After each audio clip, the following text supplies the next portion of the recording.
તો ગર્ગાચાર્યજી મહારાજે ભગવાનને જમાડવા માટે નેત્ર બંધ કર્યા, ભગવાનને યાદ કરે અને ભગવાન પારણામાંથી ઉતર્યા ગૌશાળામાં. અને ગૌશાળામાં ઉતરીને પેલી ઝાંપલી બંધ હતી. હવે એ ઝાંપલીને તાળું ન હોય, ખાલી સાંકળ જ હોય. એટલે જ્યાં ભગવાને ઝાંપલીને પોતાનો જમણો શ્રી અડાડ્યો, ઝાંપલી ખુલી ગઈ. અને પછી એ ઝાંપલી ઉઘાડી જાદવ આવ્યા. ઝાંપલી ઉગાડીને ભગવાન ઘૂંટણિયા ભરતા ભરતા આવ્યા છે. આવી અને ભગવાન કહે છે બોલાવે એટલે જોવું તો પડે. તમે પણ ભગવાનને પ્રેમથી બોલાવો તો આવે જમવા માટે. ઇફેક્ટ થોડી ઓછી કરી નાખો. તમે પણ જો પ્રેમથી જમાડો તો ભગવાન બોલાવો તો આવે. ભગવાન કહે જે થાય તે જવું તો પડશે.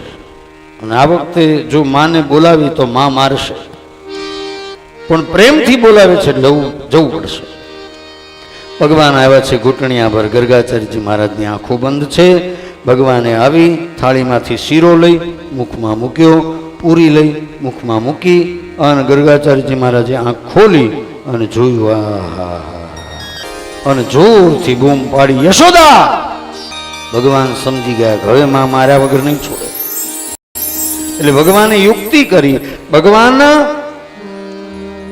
ડાબા ખભા ઉપર ઉત્તરીય વસ્ત્ર હતું, એ વસ્ત્ર ભગવાને નીચે પાડ્યું.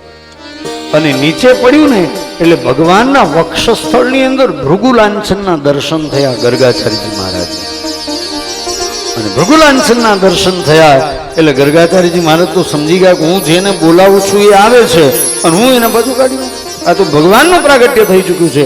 એટલે તુરંત ગર્ગાચાર્યજી મહારાજે લાલનને તેડી લીધા, ગોદમાં બેસાડી, એક કોળિયો એને ખવડાવે, એક કોળિયો પોતે ખાય. પણ પેલી બૂમ પડી ગઈ હતી એટલે માં યશોદા દોડતી આવીને દરવાજામાં ઉભા રહીને જોવે છે તો ગર્ગાચાર્યજી મહારાજ એક કોળિયો લાલનને ખવડાવે, એક કોળિયો પોતે ખાય.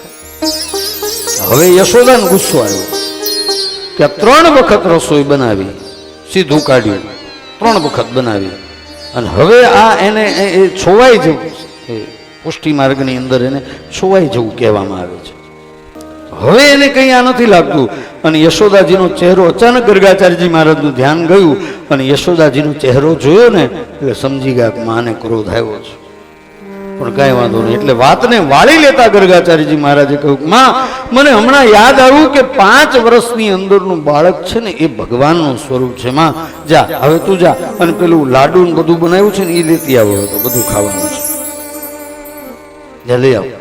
દૂધ પાક ને લાડુ શીરો બધું ખાધું.